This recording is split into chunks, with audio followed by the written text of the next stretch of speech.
Close your eyes. This is a story designed to help you sleep. Tonight, you find an old laptop at the back of a thrift store. It still works. You open the browser. And there, in the bookmarks, is an address that shouldn't exist. A marketplace. Not on the surface web. Hidden. Encrypted. And it's still running. The products listed are real. The sellers are real. And someone, somewhere, is still logging in every night. You are about to trace a signal that has been broadcasting in the dark for over a decade. But first, let yourself be completely at ease. Breathe in slowly, and out. Let the rhythm of the rain become the only sound. There is nothing to solve right now.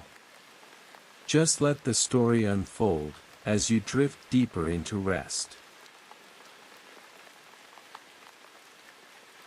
The rain had been falling all morning, a soft, persistent drizzle that turned the town a shade of silver and blurred the edges of the world outside your window.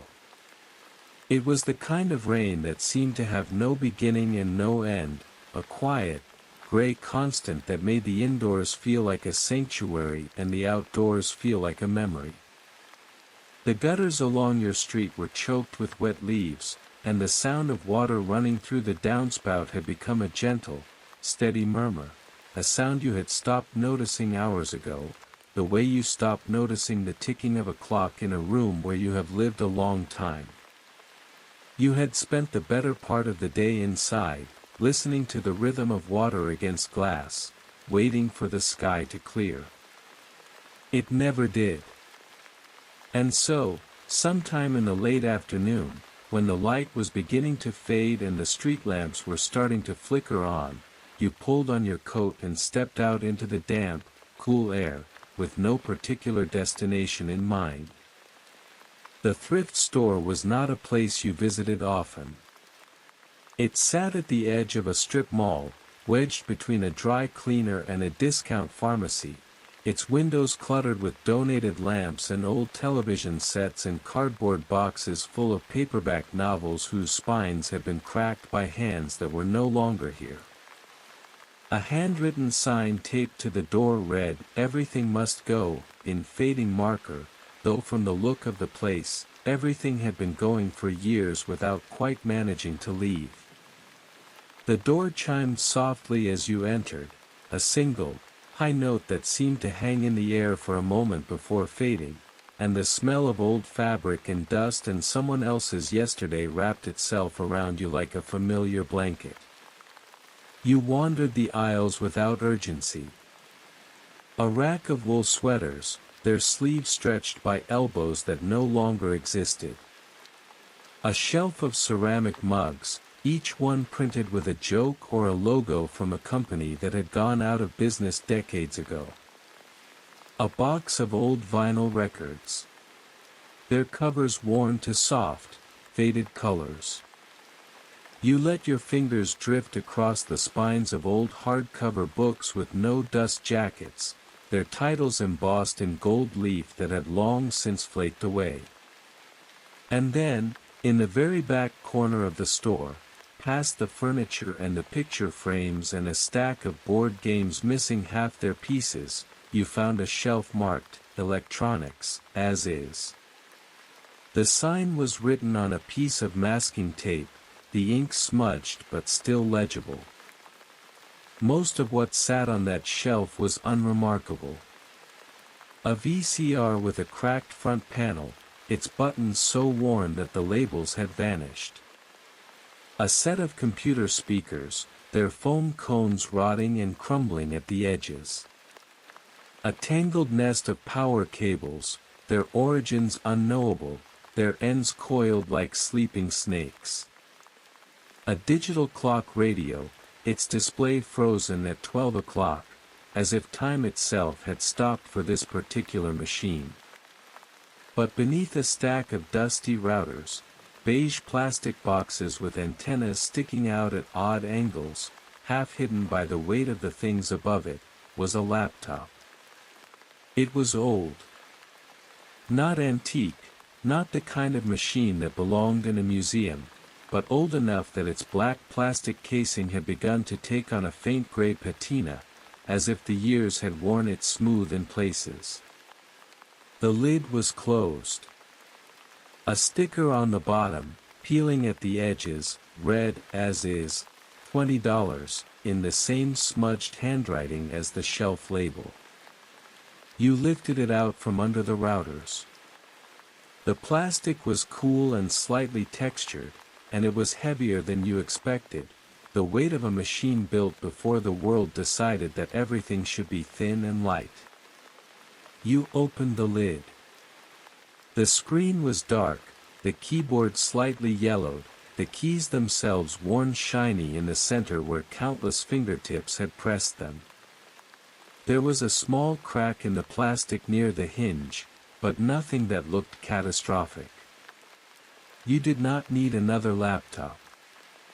You had a perfectly good one at home, newer and faster and lighter. And yet, something about this machine held your attention. Perhaps it was the weight of it. Perhaps it was the quiet dignity of a thing that had been discarded but not yet destroyed.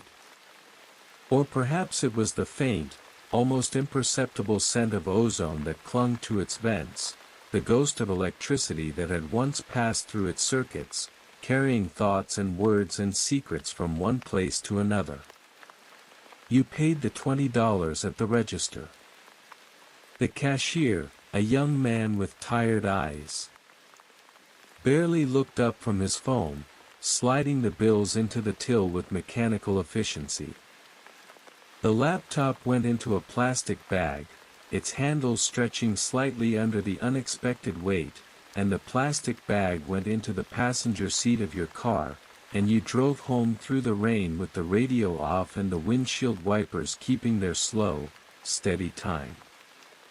Back in your study, with the rain still tapping against the window, you set the laptop on your desk. The room was warm and dim, lit only by the amber glow of the desk lamp and the pale, gray light from the window. You plugged the laptop in. The charging light flickered orange, once, twice, then settled into a steady glow. You pressed the power button. For a long moment, nothing happened. The screen remained dark. The fan did not spin. The only sound in the room was the rain against the glass and the distant ticking of the clock on the mantel and your own breathing, slow and steady. And then, with a software that seemed almost reluctant, the laptop came to life. The screen flickered once, then steadied. The operating system loaded slowly, its progress tracked by a series of cryptic text messages scrolling across a black screen. When the desktop finally appeared, it was sparse. The default wallpaper, a green hill under a blue sky. A handful of generic icons. No personal photos. No music files. No documents with names that might hint at the life of the person who had owned this machine before you. The hard drive was almost entirely empty. Almost. There was a single folder on the desktop. It was named, simply, Tools.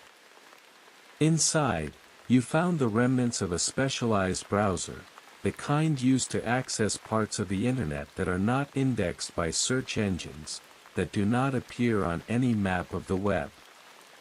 The browser's history had been cleared.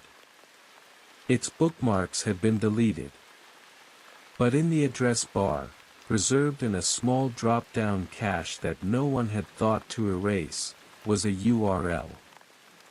You stared at it. The address was long and strange, a string of letters and numbers that seemed to belong to a language you did not speak. It ended in .onion, a suffix you recognized, though you could not quite place where you had seen it before. And beside the URL, in a small text file that had been left open in the corner of the screen, was a single line of plain text. A note, written in the kind of clipped, functional language that belonged to people who worked with machines rather than with words. The cursor was still blinking at the end of the line. Password unchanged. Door is still open. You sat very still. Outside, the rain continued its patient work against the window. The clock on the mantel ticked steadily on.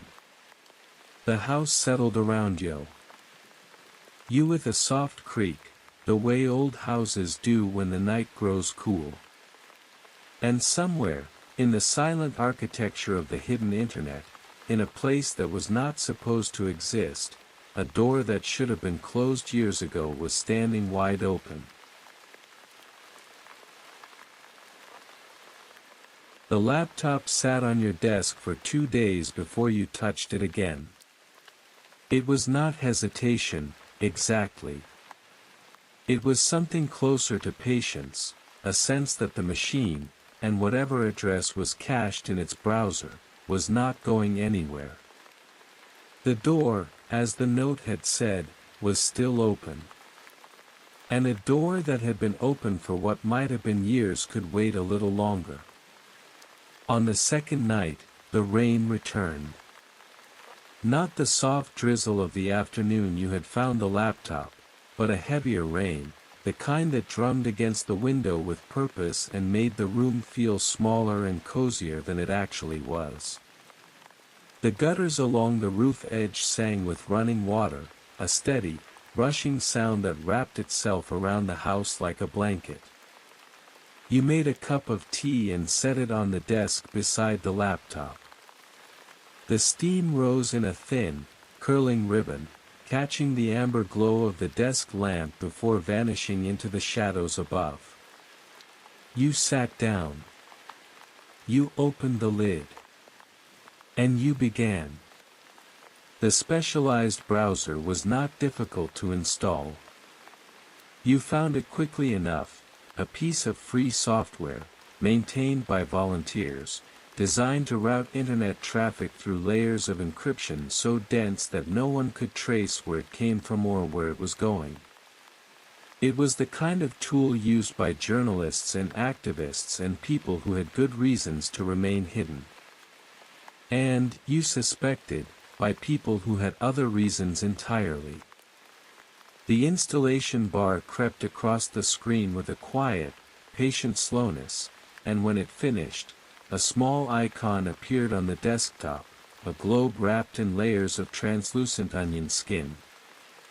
You opened the browser. It looked like any other browser, an address bar at the top, a blank window filling most of the screen, but there was something different about the way it felt. It was slower. More deliberate.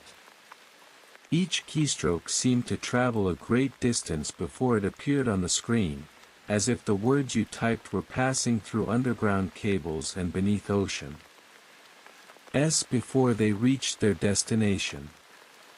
The lamp on your desk seemed to dim slightly, though that might have been your imagination.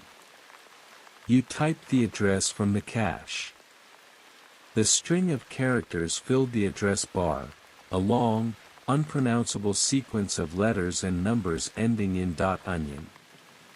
You paused for a moment, your fingers resting on the keyboard. Outside, the rain continued its steady percussion against the glass. The clock on the mantel ticked with the same patient rhythm it had possessed for years. Somewhere in the house, a floorboard creaked and settled. You pressed enter. The screen went dark. For a moment, you thought the browser had crashed. The blackness was absolute, no loading icon, no progress bar, no flicker of activity. Then, slowly, letter by letter, a page began to materialize out of the void. It was not a modern web page. There were no images, no animations, no banners or pop-ups or cookie consent forms. Just a plain black background and a single block of text, rendered in a pale, grayish-green font that reminded you of old computer terminals, the kind used in the 1980s, when screens were still made of cathode ray tubes and every letter glowed with a faint, phosphorescent hum. Login required. 2 blank fields appeared beneath the text. One for a username. One for a password. There was no logo. No branding. No link to a "forgot password" page. No CAPTCHA. No verification of any kind. The absence of these things was, in its own way, a kind of statement. This was not a place that wanted to be found. It did not need to advertise itself. It did not need to reassure its users that their data was secure, because the very fact that they had reached this page meant that they already knew what they were doing. Or, at least, that someone had once known. You stared at the blinking cursor. The username field waited, patient and empty. You had no idea what to type. The note that had been left with the laptop, password unchanged. Door is still open, suggested that the password was the same as it had always been. But it said nothing about the username. And it gave no hint as to what the password actually was. You thought about the kind of person who might have owned this laptop. Someone who worked with machines rather than words, the note had suggested. Someone who left instructions in plain text files and did not bother to delete their browser history. Someone, perhaps, who was not as careful as they should have been, or someone who was precisely as careful as they needed to be, and no more. The sort of person who might use a password so simple that no one would think to try it. You opened the small text file again and read the note once more. The same words. The same blinking cursor. Password unchanged. Door is still open. The simplicity of it was almost elegant. Whoever had left this machine behind had not been trying to hide the password. They had assumed that anyone who found the laptop and knew how to reach this page would also know how to get through the door. You tried the simplest thing you could think of. For the username, you typed admin. For the password, you typed the same word, admin. The page flickered. The text disappeared. And then, slowly, letter by letter, a new message appeared at the top of the screen. The font was the same pale gray-green, but the words seemed to carry a different weight, as if they had been waiting a very long time to be seen. Welcome back, Administrator. Last login, March 2011. Below the welcome message, in the corner of the page, a small counter was ticking. It showed the number of users currently connected to the server. The number was 1. Just 1. You, alone, in a marketplace that had been waiting in the dark for more than a decade. The tea had gone cold in its cup. The rain continued outside, steady and unhurried, as if it had all the time in the world. And somewhere, deep in the silent architecture of the hidden internet, a door that should have been closed years ago was standing wide open, and you were the only one who had walked through. The marketplace loaded slowly, piece by piece, as if the server that hosted it had been sleeping for a very long time and was only now beginning to remember what it was supposed to do. The transition from the login screen was seamless. One moment the welcome message was fading from view, and the next, you were inside. What appeared on your screen was not a modern website. It had none of the smooth animations or rounded corners or carefully designed user interfaces that you had come to expect from the Internet of today. This was something older. Something that had been built in a different era, by hands that were more concerned with function than with form. The layout was stark and text-heavy, arranged in a single column of blue underlined links against a black background, like a Usenet group from the early 1990s or a Craigslist page that had never been updated. Each link sat quietly beneath the last, separated by nothing more than a single blank line. At the top of the page, in the same gray-green terminal font as the login screen, was a title. It was not a name, exactly, more of a description. It read, simply, Exchange. Beneath it, a tagline in smaller text, goods for those who need them. No questions. No records. The rain outside had softened to a gentle patter, barely audible above the low hum of the laptop's aging fan. The desk lamp cast its warm amber circle across your hands and the keyboard, leaving the rest of the room in shadow. Somewhere in the house, the old clock on the mantel ticked with its steady, unhurried rhythm, marking time that seemed to move more slowly than usual. You scrolled down. The page was organized into categories, each one marked by a simple header in capital letters, the pale green text standing out against the black background like stars in an empty sky. Documents. The first category listed items that were meant to replace or replicate official paperwork. Passports, described by country of origin and the quality of the forgery. Drivers. Licenses from a dozen different states, their holograms described in clinical detail. Bank statements, pre-filled with whatever balance the buyer desired. Utility bills, for those who needed to prove an address they did not actually inhabit. Each listing was accompanied by a price, always in Bitcoin, always with a note that read in stock beside it. Financial instruments. This category was smaller but the numbers beside each item were larger.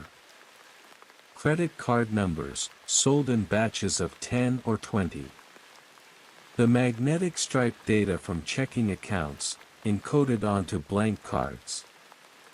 Pre-approved loan documents from banks that no longer existed, their letterhead scanned and reproduced with meticulous care. PayPal accounts with verified histories. Each entry ended with the same quiet assurance, in stock. Pharmaceuticals. The third category was the largest. It listed medications that could not be obtained without prescriptions, or that had been banned altogether, or that existed in a legal gray area where the risk of prosecution was higher than the risk of side effects. The names were clinical, unemotional. Dosages were specified in milligrams. Quantities were listed by the pill, the vial, the blister pack. And at the bottom of each entry, those same two words, in stock. You scrolled further. The page seemed to go on forever, category after category, listing after listing. Some of the items had been posted recently, within the last few months, their timestamps fresh and their descriptions updated. Others were older, their timestamps dating back years, their sellers long since vanished. But none of them had been removed. The marketplace was not merely a relic. It was still operational. Still waiting for customers. Still, in some strange and quiet way, alive. You had been scrolling for a long time, your eyes growing accustomed to the dense grid of text, when you noticed a new category at the very bottom of the page. It was separated from the rest by a line of dashes, a thin, gray barrier that ran the full width of the screen, as if whoever had built the site had wanted to mark a boundary between the ordinary and something else entirely. The category was labeled private. The listings beneath it were different from the ones above. They had no descriptions, no prices, no specifications, no quantities. Each entry was marked only by a code, a short string of letters and numbers that seemed to follow no pattern you could discern. And beside each code, in small, almost apologetic text, was a note, requires decryption key to view. You clicked on one of the codes. A prompt appeared, a simple text box with a blinking cursor, asking for a key. You did not have one. You closed the prompt and returned to the list, scrolling through the encrypted entries one by one.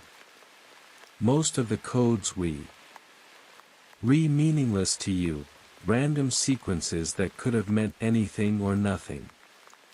But near the bottom of the list, one of them caught your eye. It was not a random string of characters. It was a phrase. 2 words, separated by a space. Blue door. Beneath it, in the same small font as the decryption notice, was a line of text that someone had added by hand, as if the automated listing had not been enough to convey what needed to be said. For returning clients only. In-person collection. West San Francisco. You stared at the screen. Outside, a car passed on the wet street, its tires hissing against the pavement, its headlights sweeping briefly across your window before fading into the dark. Blue door. The phrase meant nothing to you in this moment, but the specificity of it, the reference to a physical location, to an in-person exchange, to a part of San Francisco you had never visited, suggested that whatever was being offered behind that encrypted listing was not meant to be shipped in a plain brown box. It was meant to be retrieved. By someone who knew where to go. By someone who knew what to ask for. The cursor blinked steadily in the address bar.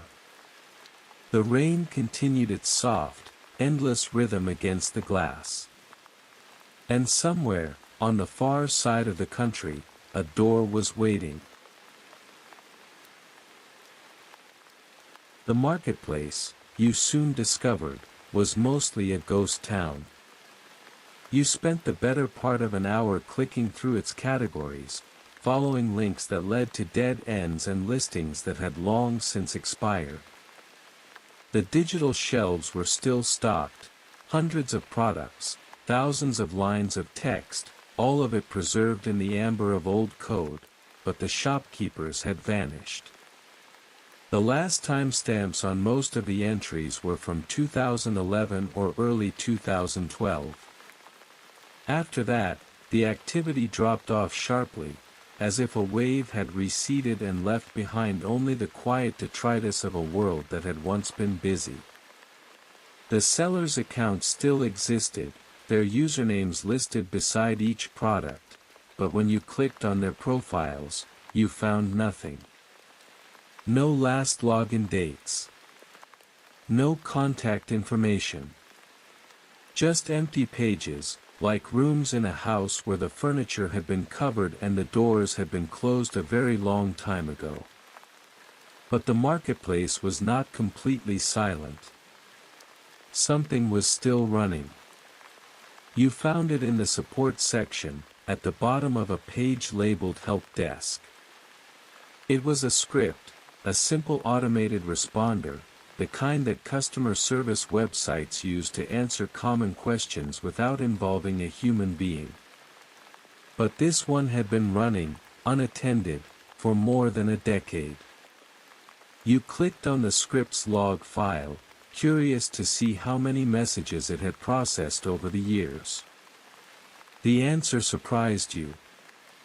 There were dozens of them, scattered across the years like faint radio signals from ships that had long since sunk.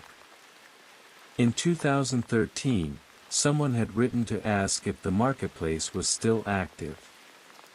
The script had replied with a pre-written paragraph about shipping times and tracking numbers.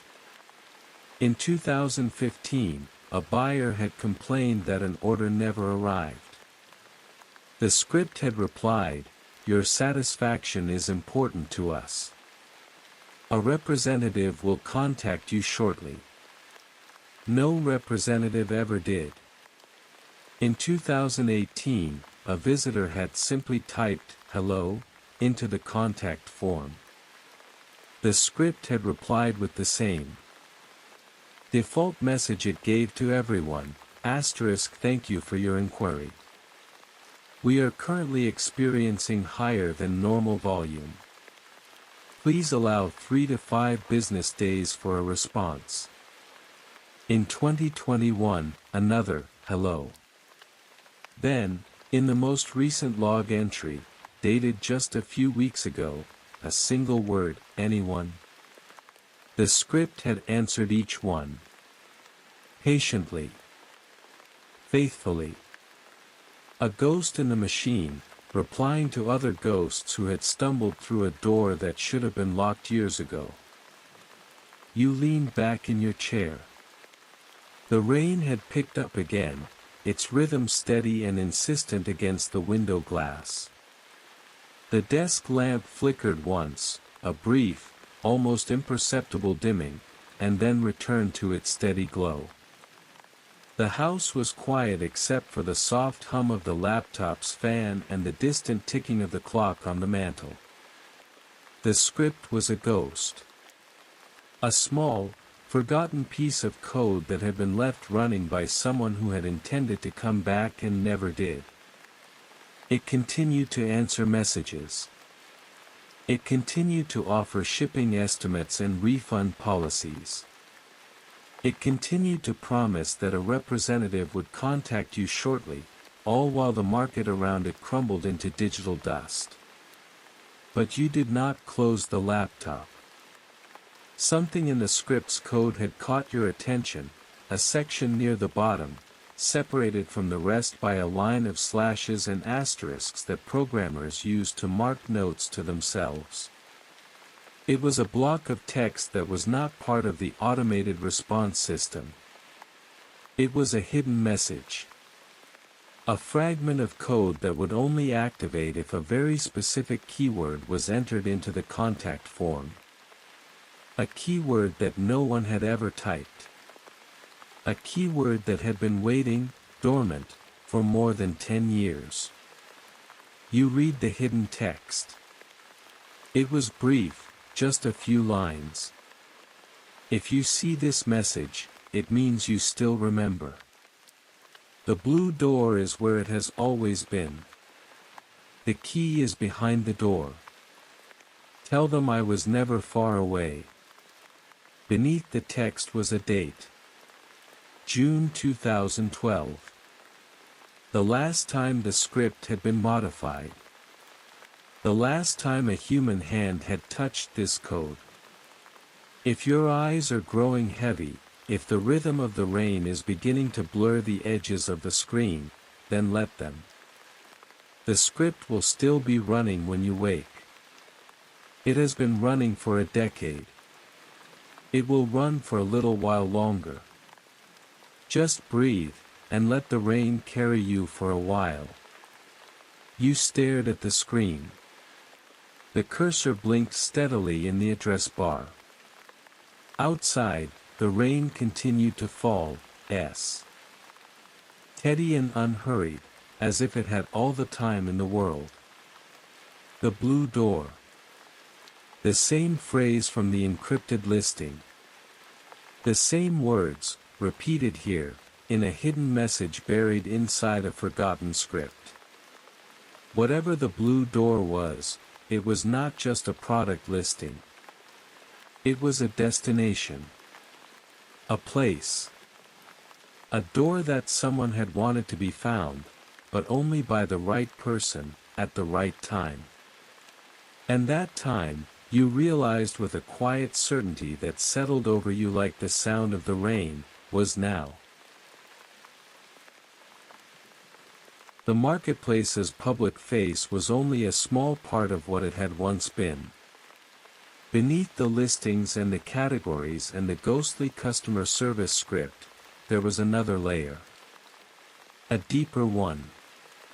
The kind that required not just a password, but a certain kind of knowledge, an understanding of how these systems were built, and where they kept their secrets.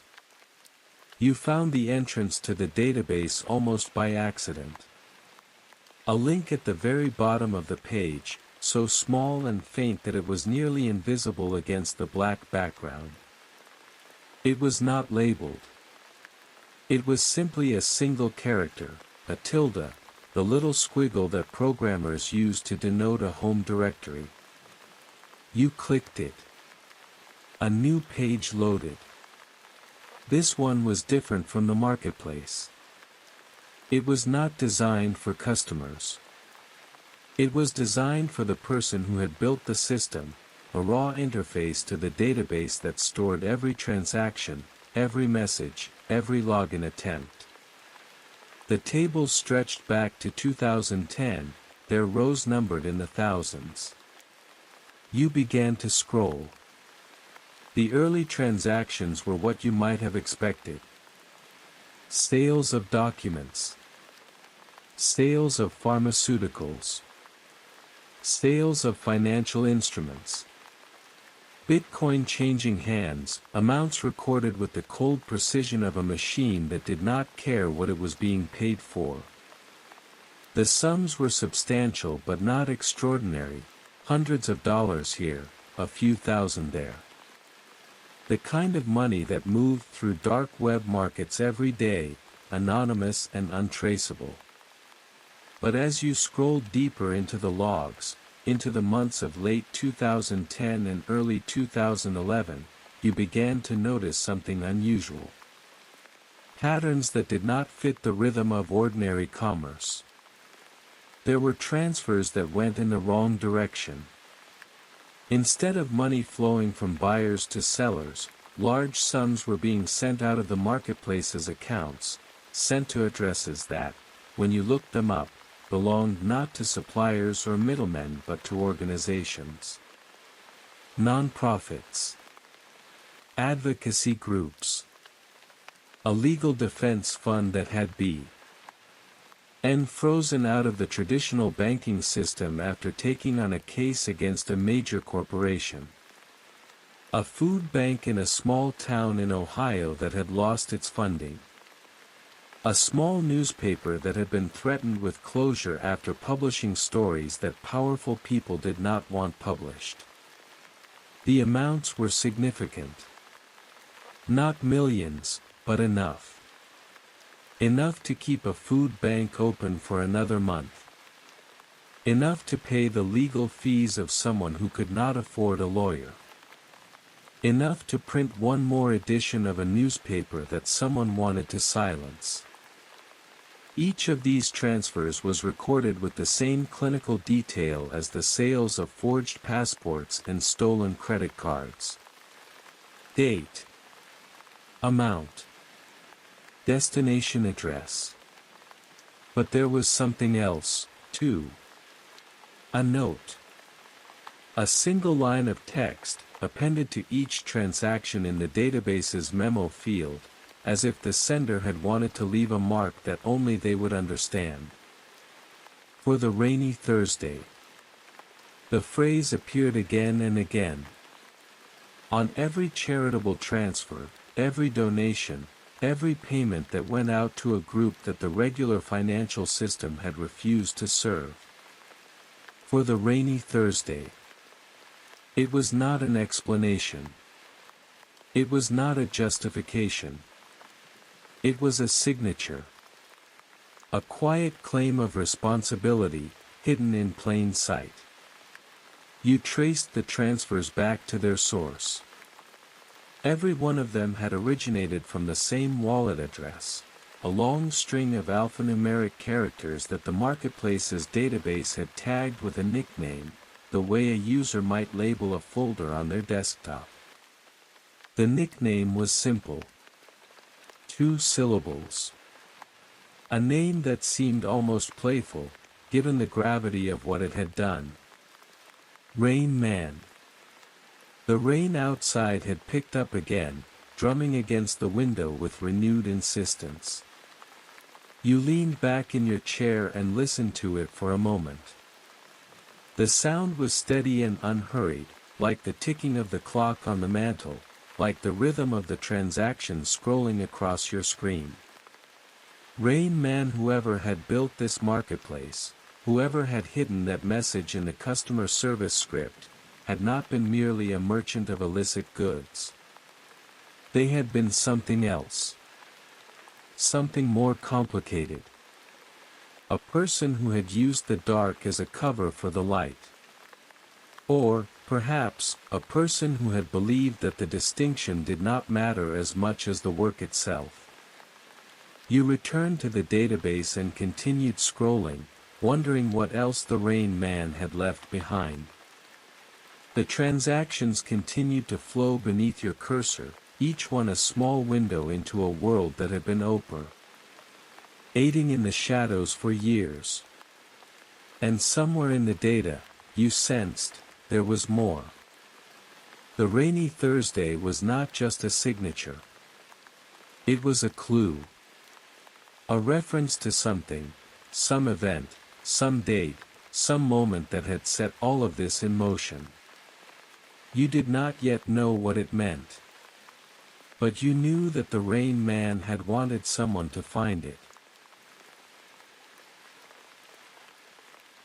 The Rain Man's wallet was not difficult to find.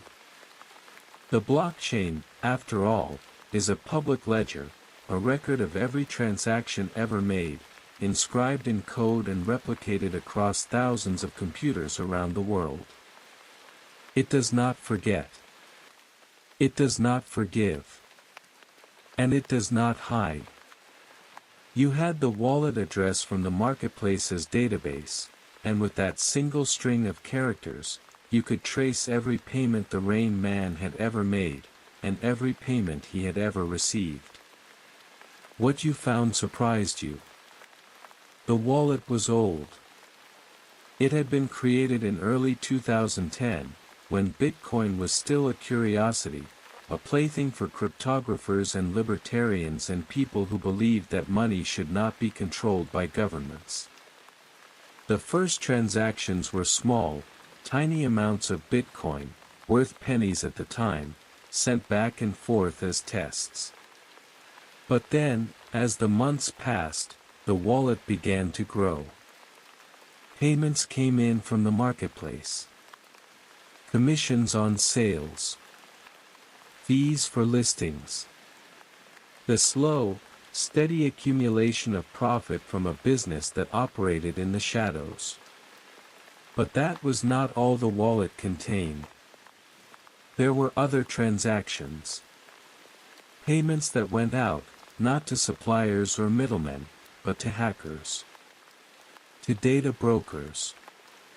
To the kind of people who broke into corporate servers and walked away with terabytes of stolen information. You traced these payments one by one. The Rain Man had been buying data. Hacked data. The kind of data that corporations paid millions to protect and that criminals paid millions to acquire. Customer records. Internal emails. Financial projections. Trade secrets. The kind of information that could be sold on the dark web for enormous sums, or used to blackmail executives, or leaked to the press to destroy a company's reputation overnight. But the Rain Man had done none of those things. Each purchase was followed by a single, cryptic note in the transaction log. Not an explanation. Not a justification. Just 2 words, scuttled. Sunk. He had been buying the data and then destroying it. Deleting it. Sending it to the bottom of the digital ocean like a ship that had been deemed too valuable to fall into enemy hands. He never asked for ransom. He never threatened to release the information. He simply paid the hackers, took the data, and made it disappear. You sat back in your chair, the glow of the screen reflecting softly on your face. Outside, the rain had settled into a gentle, steady rhythm, the kind of rain that might fall on a Thursday, you thought, though you did not know what day it was. The house was quiet except for the soft hum of the laptop's fan and the distant ticking of the clock on the mantel.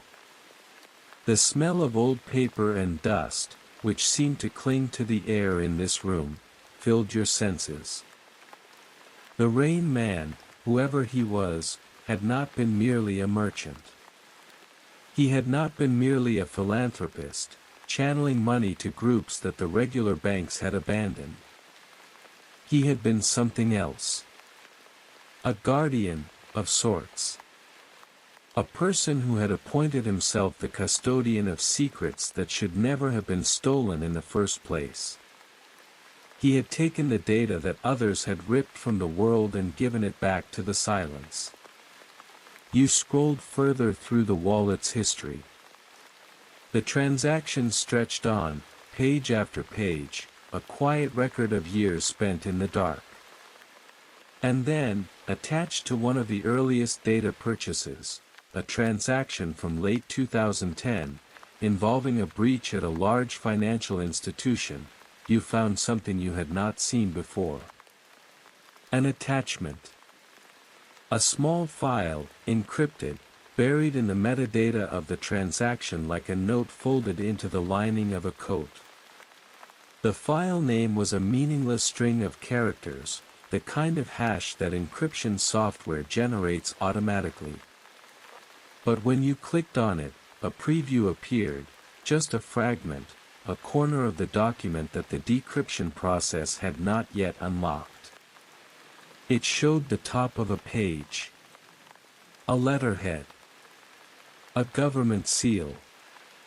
And a title, written in the stark, unadorned font of an official report. Regarding unconventional financial channels and their. The rest was obscured, blurred by the encryption that still held the file closed. You stared at the fragment of text. A federal document. An investigation into unconventional financial channels. And the Rain Man, whoever he was, had paid a hacker to obtain it, and then marked it scuttled. Sunk. You closed the laptop. The screen went dark, and the faint hum of the fan faded into silence. But the question lingered, even after the light was off and the room had settled into the quiet of the night. What was in that file? And why had a man who called himself the Rain Man, a man who destroyed stolen data and donated his profits to the forgotten, been so interested in AF?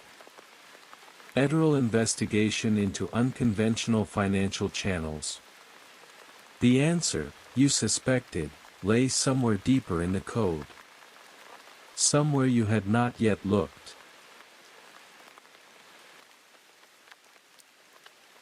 The marketplace had been abandoned for years, but it was not dead. That was the thing you kept coming back to, the detail that held your attention long after you should have closed the laptop and gone to sleep. Somewhere, in the vast and invisible architecture of the Internet, a server was still humming. A database was still accepting queries. A script was still answering messages from strangers. And all of it was being paid for. You found the payment trail in the early hours of the morning, when the rain had finally stopped and the first pale light of dawn was beginning to seep through the curtains. The marketplace's hosting fees were modest, a few $100s a year, paid to a company that specialized in anonymous server hosting, the kind of service that accepted cryptocurrency and asked no questions. The payments came from a wallet you had not examined before. It was not the Rain Man's main wallet, the one you had traced through the blockchain the night before. This one was smaller. Simpler. It had been created for a single purpose, and it had fulfilled that purpose with a quiet, mechanical regularity for more than a decade. Every 3 months, on the first day of the quarter, the wallet sent a payment to the hosting company. The amount was always the same. The transaction fee was always the same. The time of day, early morning, usually between 4 and 5, was always the same. The payments had been made without interruption since 2012. They had continued through the rise and fall of Bitcoin's price, through the collapse of other dark web markets, through the arrests of administrators and the seizures of servers on other platforms. While everything else in that hidden world had crumbled or been shut down, this one small payment had kept going. A heartbeat in the dark. You leaned back in your chair and rubbed your eyes. Outside, the first birds had begun to sing, their calls rising over the fading sound of the rain. The house was very still. The laptop's fan met its quiet, steady note. Somewhere in the distance, a car started and drove away, its engine fading into the morning quiet. The wallet had been funded with enough Bitcoin to last for decades. You did the math in your head, converting the old exchange rates to the current value. Whoever had set this up had been careful. They had calculated the costs, added a buffer for volatility, and then walked away. The money would run out eventually, nothing lasted forever, but it would not run out for a very long time. You wondered about the kind of person who would do this. Someone who knew they might not come back. Someone who understood that the marketplace, whatever it had once been, whatever crimes it had enabled and whatever good it had secretly done, deserved at least the dignity of a quiet end rather than an abrupt one. Someone who had left instructions in a script and then disappeared. You began to search for that person. Not by name, you did not have a name yet, but by the traces they had left in the code. The automatic payment script was a simple thing, a few dozen lines written in a language you recognized. It was clean, efficient, the work of someone who knew what they were doing. And it was signed, not with a name, but with a comment. A single line of text, set apart from the functional code by 2 forward slashes, that turned everything after it into a message meant only for human eyes. If I don't make it back, make sure the light stays on. Beneath the comment, almost as an afterthought, tucked into the margin of the code like the pencil numbers in the margins of your own ledgers, was a phone number. The area code was for Seattle. You stared at the number for a long time. The morning light had grown stronger now, pale and gray through the curtains. The rain had stopped entirely, and the only sound was the dripping of water from the eaves outside. You did not call the number. Not yet. It was too early, and you were too tired, and besides, a phone number that had been left in a comment a decade ago was unlikely to still be connected. But the area code was a thread. A small, fragile thread, but a thread nonetheless. Seattle. The Rain Man, whoever he was, had passed through Seattle. Had perhaps lived there. Had perhaps been there when he wrote the words that had brought you here. You saved the number and closed the laptop. The screen went dark, and the room filled with the soft gray light of early morning. You lay down and closed your eyes, and for a little while, you slept. But the question remained, patient and still. Who was the Rain Man? And where, in the city of Seattle, had he gone when he did not make it back? The phone number sat in your notes for 2 full days before you finally dialed it. You told yourself it was unlikely to still be connected. A number from a decade ago, buried in a code comment like a message in a bottle, what were the chances that anyone would answer? And yet, each time you looked at it, something tugged at you. Not urgency. Not quite curiosity. Something quieter. A sense that the person who had left that number had wanted it to be found. Had wanted someone, someday, to reach out. You dialed on a Tuesday evening. The rain had returned, a soft, gray drizzle that blurred the edges of the world outside your window. The house was quiet except for the ticking of the clock on the mantel and the occasional creak of the old wood settling around you.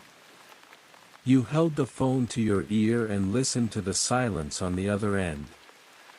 The call did not connect. There was no ring. No voicemail greeting. Just a long, empty pause, and then a robotic voice informing you that the number was no longer in service. You set the phone down on the desk and stared at it for a moment. The automated voice still echoed in your ear, flat and final. But the number was not a dead end. Numbers, like everything else in the digital world, leave traces. You reversed it through a public records database, the kind that aggregates decades of phone books and utility bills and mailing lists into a single, searchable archive. And there, associated with that number in the years between 2009 and 2012, was a name. C. Turner. The first name was abbreviated to a single initial, C, followed by a period and the surname Turner. It was the kind of listing you might find for someone who was careful about their privacy, even in the analog world. You searched the name. It was not uncommon.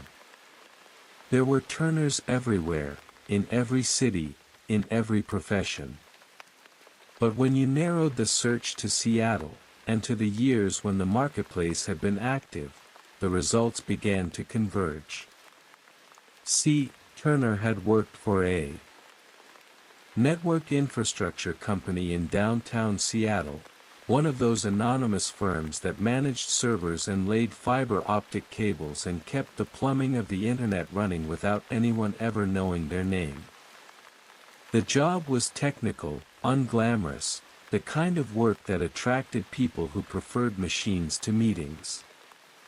And it had given Turner access. Access to servers. Access to networks. Access to the kind of knowledge that someone might need if they wanted to build a marketplace that could not be easily found or easily shut down. You dug deeper. Old social media profiles, preserved in the amber of internet archives. Posts from 2010 and 2011, when the marketplace had been at its peak. Turner had been vocal, not in a way that drew attention, but in a way that revealed a steady, simmering anger at the world of finance. At the banks that had crashed the economy and walked away unscathed. At the corporations that bought politicians and wrote laws to protect themselves. At the system that, in Turner's view, had been rigged from the start. In one post, he had written, "The banks got bailed out. The people got left behind. Someone needs to level the playing field, even if they have to do it in the dark." In another, Robin Hood had a bow. "I have a keyboard." Same principle. You read those words twice. The rain had picked up outside, drumming against the glass with a steady, insistent rhythm. The desk lamp flickered once, a brief, almost imperceptible dimming, and then steadied. The warmth of the room wrapped itself around you like a blanket, and for a moment, you felt the weight of the hours you had spent tracing this thread. Let the number go quiet in your mind. See, Turner hasn't answered that phone in a very long time. You don't need to find him tonight. Close your eyes, and let the rain carry you for a while. See, Turner had not been hiding. He had been speaking, all along, to anyone who cared to listen. The posts were public. The ideas were clear. He had believed that the dark web was not merely a tool for crime, but a tool for justice, a way to rout around the barriers that the powerful had erected to protect themselves. And then, buried in the archives of a blog he had maintained briefly in 2011, you found the article that made everything shift into focus. The title was simple: "Why I Use the Dark Web to Help the Forgotten." It was not a manifesto. It was quieter than that, a reflection, almost a confession. Turner wrote about the people who had been abandoned by the regular banks. The small business owner who could not get loans. The families who had lost their homes. The activists whose funds had been frozen. He wrote about the marketplace, though he never named it directly. He wrote about the transactions, the donations, the quiet work of routing money to places the light could not reach. And at the very end of the article, in a paragraph set apart from the rest by a single blank line, he wrote something that made you stop. Someday, someone will find the blue door. It won't be the people who are looking for it. It will be the person who stumbles into it by accident, the way all important things are found. And when they do, they'll understand. What's behind that door is worth more than any cryptocurrency. It's worth more than money. It's the proof that someone, somewhere, tried to make things right. You leaned back in your chair. The rain had softened again, its rhythm gentler now, more intermittent. A single drop fell from the eaves outside and struck the metal flashing with a small, clear note. The blue door. The same phrase from the encrypted listing. The same words from the hidden message in the customer service script. And now, here, in an old blog post written by a man who had called himself a digital Robin Hood. Whatever was behind that door, Turner had believed it was the most valuable thing he had ever hidden. And he had wanted it to be found. The file was not meant to be found. You had been exploring the server's directory structure for hours, following paths that branched and twisted through the digital dark like the roots of some ancient, unseen tree.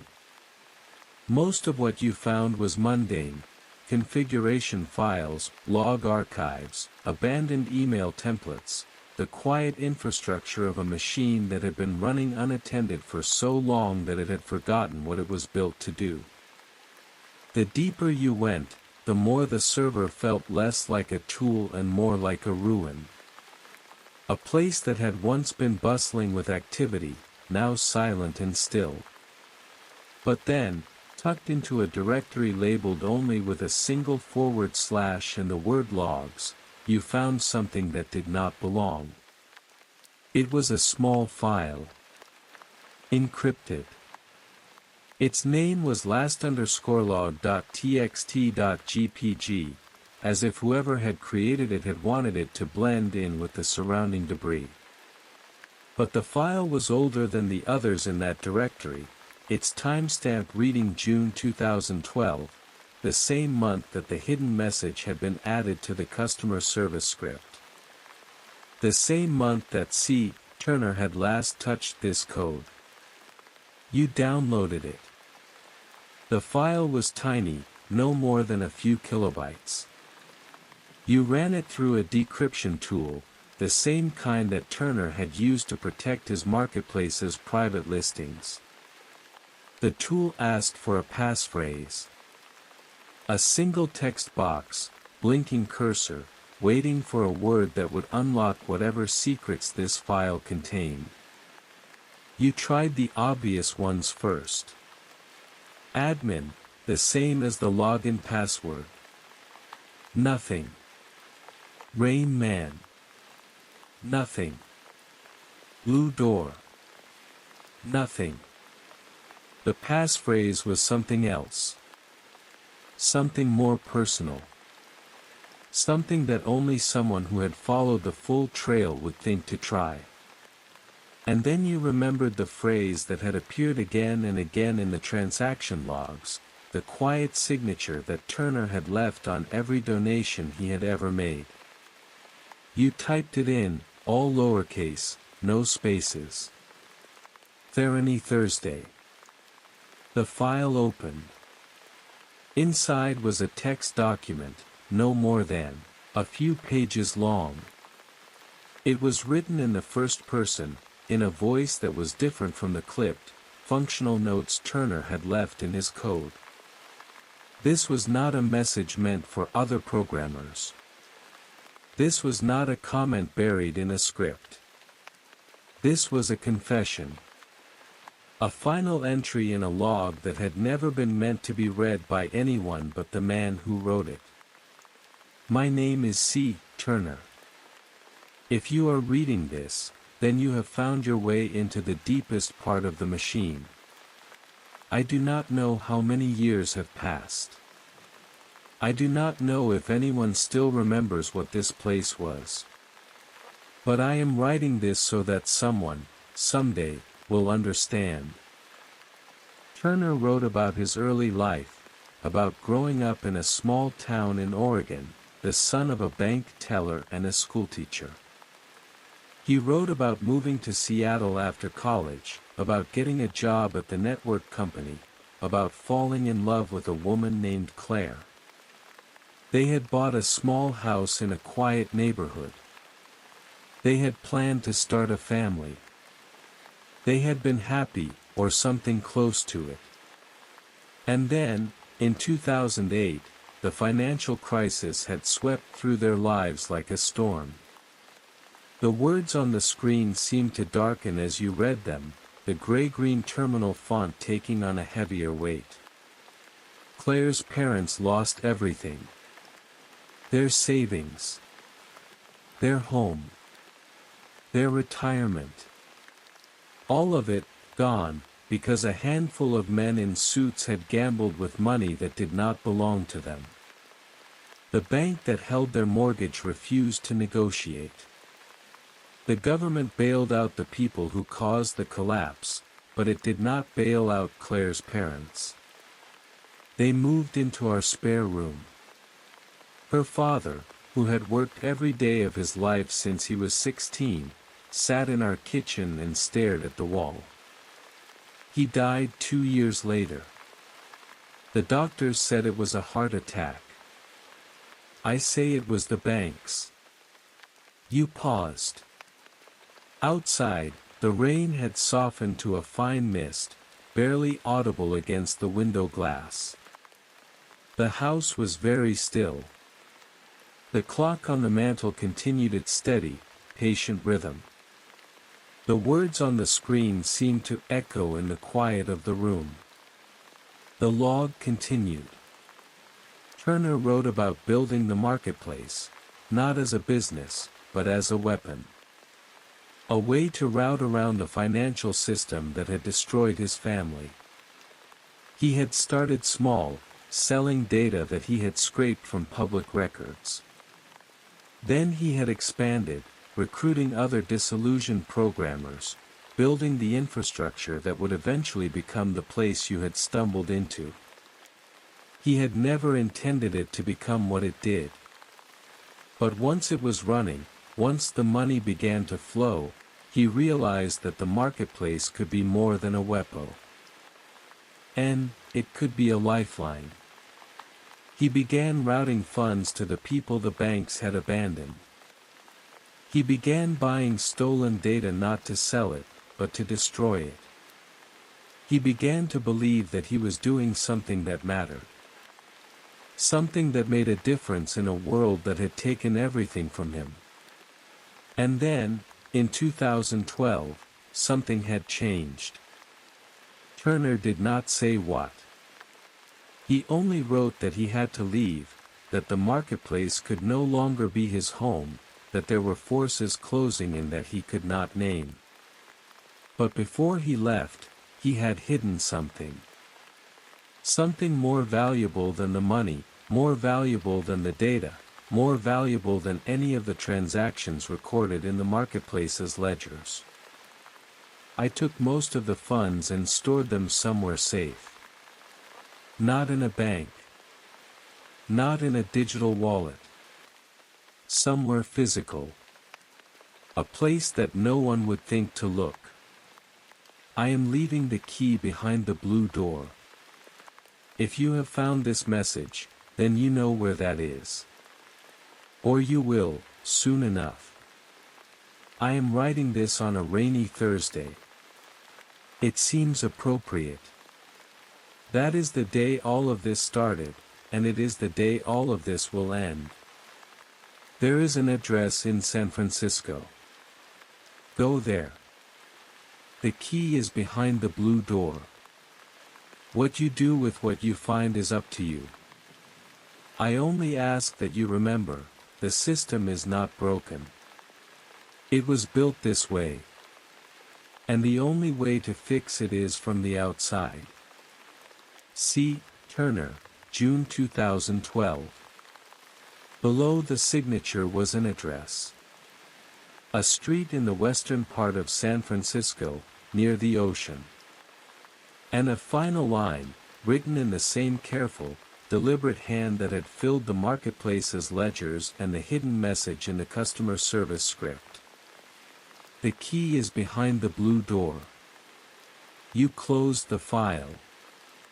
The rain had stopped entirely now, and the first pale light of dawn was beginning to seep through the curtains. Somewhere in the distance, a gull cried out over the sea. And somewhere in San Francisco, on a street you had never walked, a door was waiting. A door that C. Turner had believed was worth more than any cryptocurrency. A door that held the key to everything he had left behind.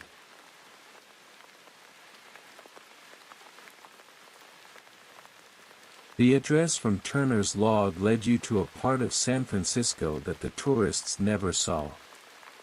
Not the painted ladies of Alamo Square, not the crooked switchbacks of Lombard Street, not the fog-shrouded towers of the Golden Gate. This was the western edge of the city, where the numbered avenues faded into the dunes and the salt wind, and the houses grew smaller and older and more tired as they approached the sea. You found the garage on a Tuesday afternoon, when the fog was just beginning to lift and the first pale sunlight was breaking through in long, slanting beams.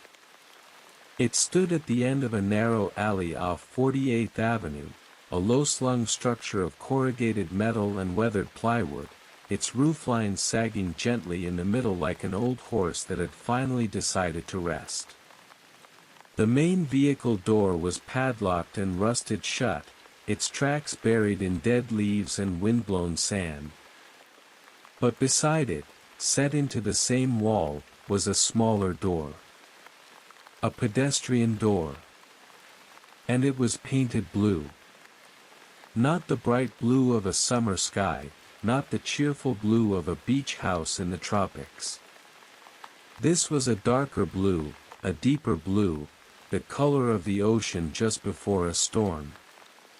It had faded over the years, bleached by the California sun and scoured by the salt wind, until it had become something almost gray. But it was still blue. You could see it in the corners, where the paint had been protected from the weather, clinging to the wood like a memory. The door was locked. The lock was old, a simple deadbolt, its brass tarnished to a deep, muted brown. You tried the key from your pocket, knowing it would not fit. It did not. You had expected this. But beside the door, screwed into the wall at chest height, was a mailbox. A simple metal box, painted the same faded blue as the door, its surface pitted with rust. The lid was stuck, held in place by years of corrosion. You worked it back and forth with your fingers, the metal grinding against itself with a thin, reluctant shriek.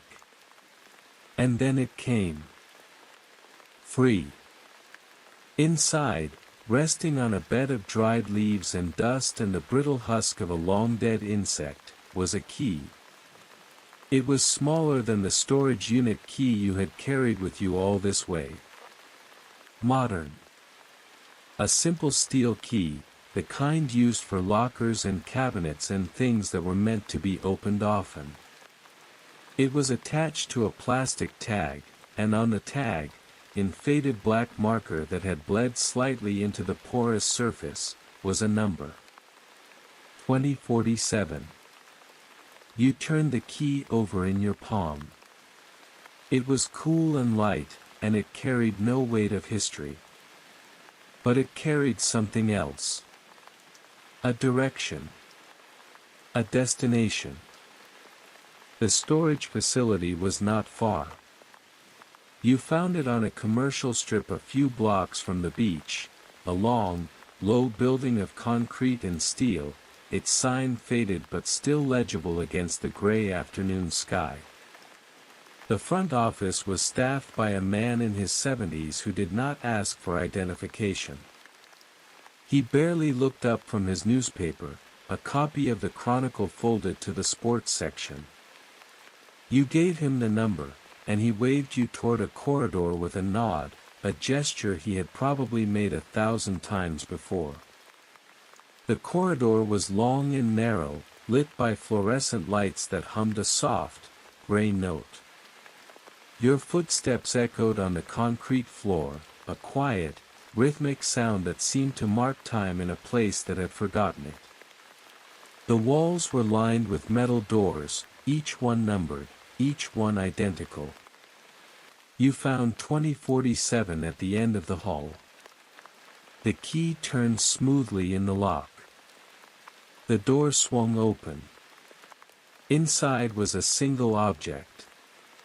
A waterproof case, the kind used by divers and sailors to protect things that cannot be touched by water.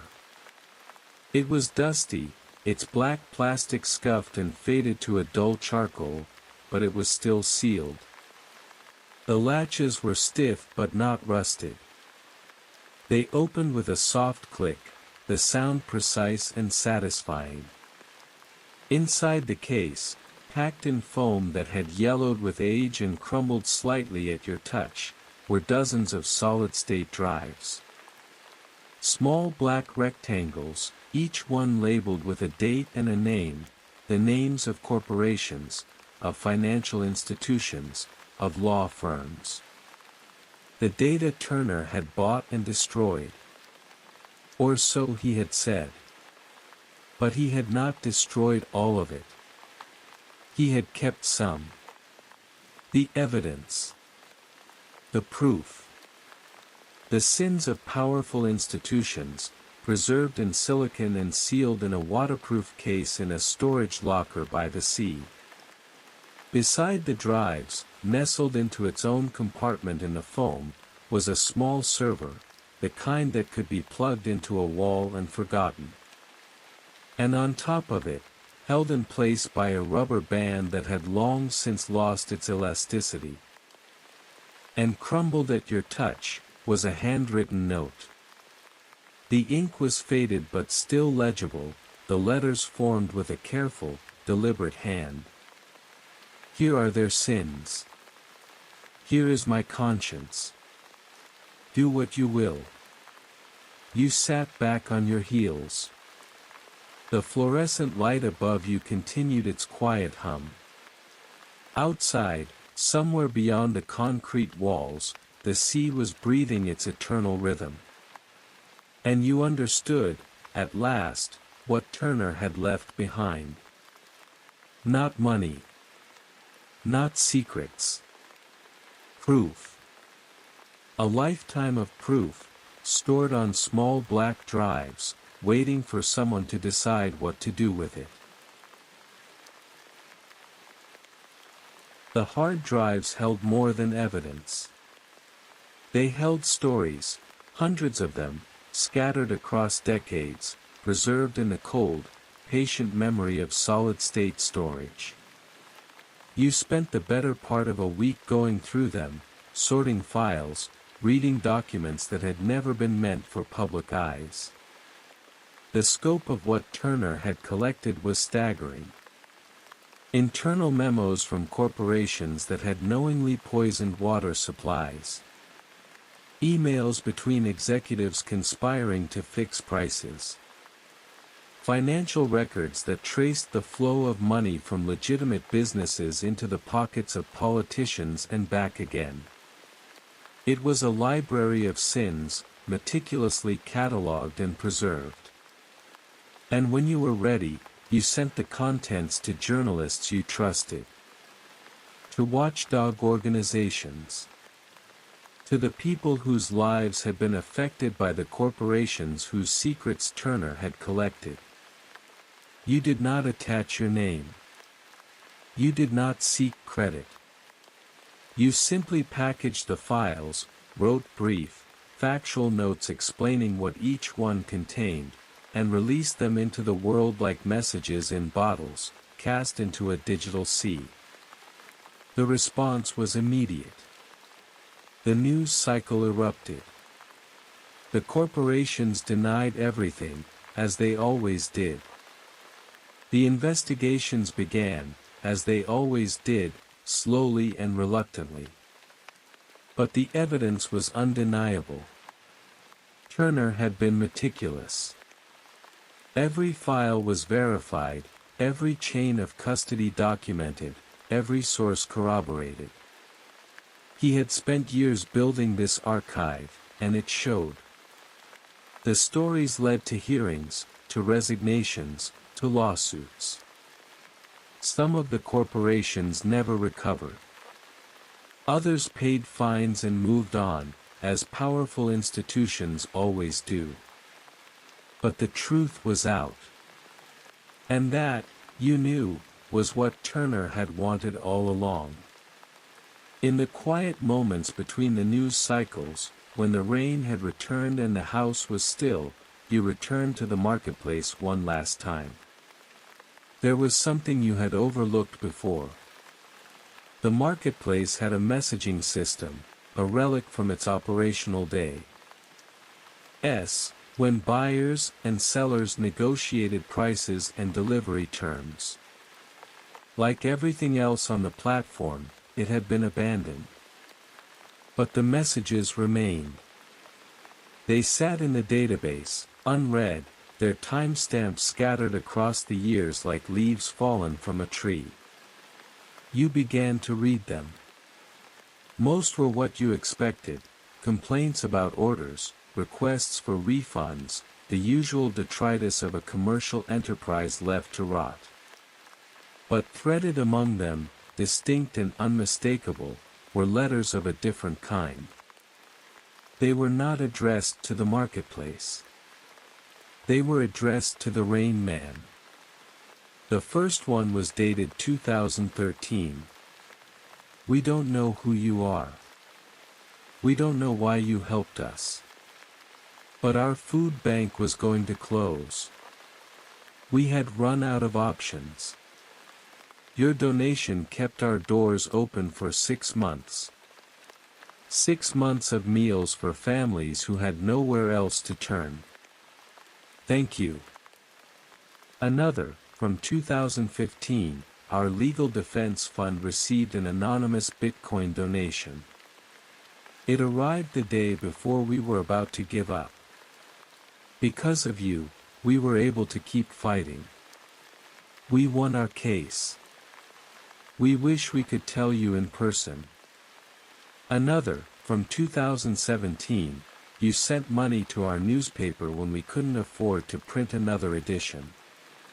We're still publishing. We think about you every time we turn on the presses. The sound of the machines running, it's the sound of your faith in us.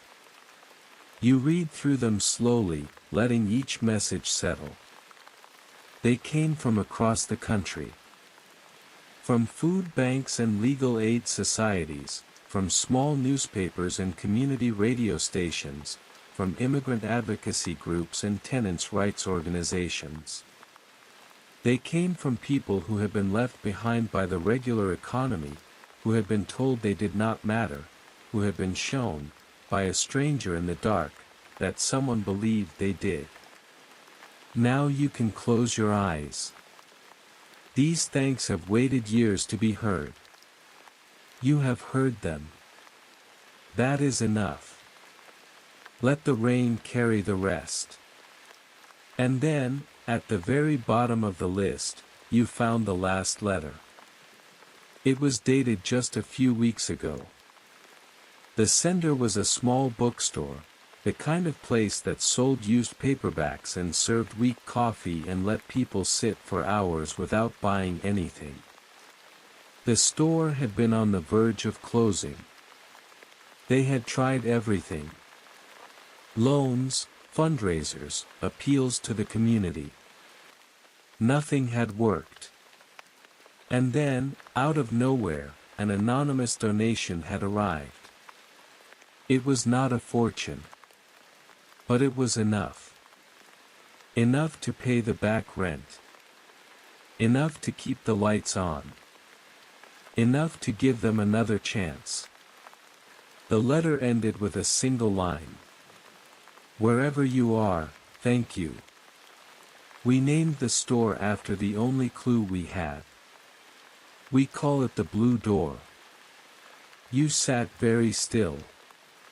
Outside, the rain had stopped, and the first pale light of dawn was beginning to seep through the curtains. The Blue Door. Turner's old address. The encrypted listing. The hidden MES. Sage in the script. And now, a bookstore. A place that had been saved by the Rain Man's money, and that had taken his secret as its name. Somewhere in that store, you knew, there was a person who had written that letter. A person who had been waiting, like everyone else, to say thank you. The marketplace had been waiting in the dark for more than a decade. It did not need to wait any longer. You logged in one final time. The familiar black screen materialized out of the depths of the encrypted browser, the gray-green terminal font glowing softly against the darkness like a constellation of old stars. The welcome message appeared at the top of the page, "Welcome back, Administrator," and the counter in the corner ticked upward by 1. You were the only user online. You had been the only user online every time you had visited. The marketplace had been waiting for you, and only you, for a very long time. The rain had returned that evening. Not a storm, not a downpour, but a gentle, steady rain that fell straight down through the still air, its rhythm as old and patient as the sea. It drummed against the window glass and the roof tiles and the leaves of the maple tree outside your study, filling the silence without breaking it. The house was quiet. The clock on the mantel had stopped ticking hours ago, you had forgotten to wind it, and the only light in the room came from the desk lamp and the pale glow of the laptop screen. You began with the listings. The documents. The financial instruments. The pharmaceuticals. You deleted them one by one, working through the categories with the same patient deliberation that C. Turner, long ago, had brought to his hidden ledgers. Each deletion triggered a confirmation prompt, "Are you sure?"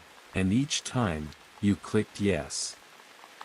The listings vanished into the digital dark, their text dissolving into the same silence from which they had emerged. As you worked, you found yourself pausing over certain entries. A forged passport from 2011, its seller long gone. A batch of credit card numbers, still listed as in stock despite the years. A pharmaceutical listing for a medication that had probably expired before the marketplace had even fallen silent. They were artifacts now. Remnants of a world that had once been busy, that had once mapped. Tiered to people who were no longer here. You deleted them all, one click at a time, the keyboard's quiet clicks blending with the rain. When the last listing was gone, when the marketplace was nothing more than an empty shell of categories and headers, you turned to the front page. You opened the template file that controlled the text that appeared above the fold, and you deleted the old tagline, "Goods for those who need them." No questions. No records, and replaced it with something new. A single line, written in the same gray-green font, addressed to no one and everyone. The administrator has sailed. The harbor is closed forever.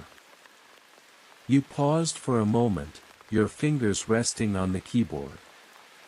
Outside, the rain continued its soft, steady rhythm. A car passed on the wet street, its tires hissing against the pavement, its headlights sweeping briefly across your window before fading into the dark. The house settled around you with a quiet creak, the way old houses do when the night grows cool. You thought about Turner, who had built this machine as a weapon and turned it into a lifeline. You thought about the food bank that had stayed open, and the newspaper that had kept printing, and the bookstore that had named itself after a door that only a handful of people had ever seen. You thought about the thousands of transactions, the millions of dollars, the decades of secrets.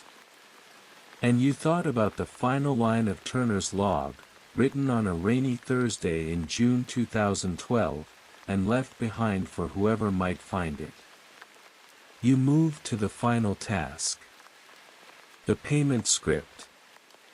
The small, faithful program that had kept the server running for all these years, sending its quarterly payments to the hosting company with the regularity of a heartbeat. You opened its configuration file and changed a single parameter. The wallet that funded the payments would receive no more Bitcoin. The balance that remained, enough for another year, perhaps two, would continue to pay for the server. But when the money ran out, the payments would stop. The server would be disconnected. The marketplace would fade, not with a crash or a shutdown, but with a quiet, gradual dimming. The way a lighthouse, abandoned by its keeper, might continue to shine for a little while before its lamp ran out of oil. Turner had wanted the light to stay on. And it had. It had stayed on for more than a decade, through arrests and seizures and the slow collapse of the world he had built. But every light, eventually, must go out. Every harbor must close. Every administrator must sail. You saved the changes and logged out. The black screen returned, and then the B. Browser closed, and then the laptop was just a laptop again, a simple machine of plastic and silicon, its fan humming quietly in the dark. You closed the lid. The screen went dark. Outside, the rain continued to fall, steady and unhurried, as if it had all the time in the world. Somewhere, in a server room you would never see, in a city you had never visited, a machine was still running. It would run for a little while longer, a year, perhaps two, and then, quietly, without fanfare, it would stop. The marketplace would vanish into the same silence from which it had come. And the only person who would ever know what it had been, what it had done, what it had meant to the people it had helped, was you. You stood and walked to the window. The rain blurred the streetlights into soft, golden halos. The world outside was quiet and still. You thought about the hard drives you had sent into the world, the evidence that was now in the hands of journalists and investigators.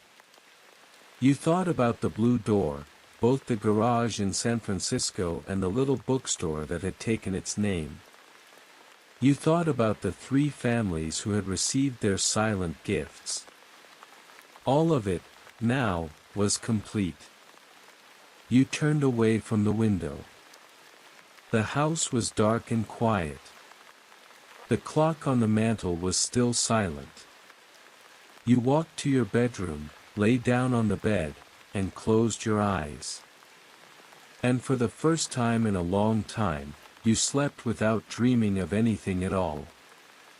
The rain continued outside, steady and patient. And somewhere, in the dark, a light was still on. But not for much longer. And that was all right. That was how it was meant to be. Good night.